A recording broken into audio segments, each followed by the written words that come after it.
Morning guys. Kuna vitu zina happen na si poa in life. Ukijituma huwezi face some consequences.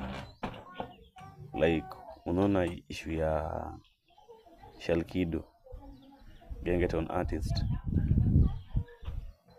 Unaona angekazana tu vile alikuwa hivyo tu,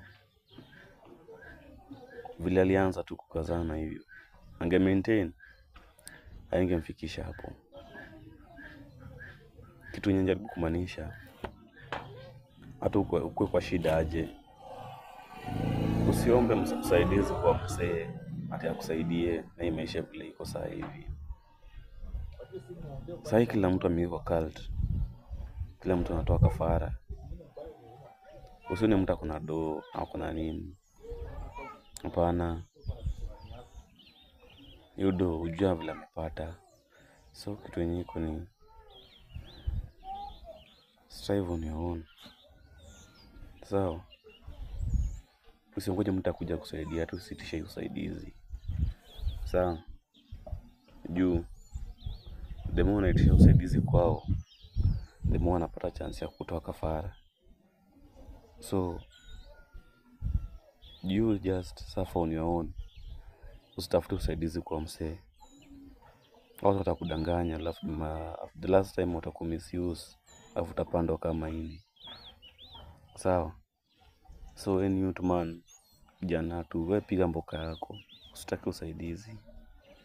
Ndio ground ni kunare, but jitume mpaka at your last.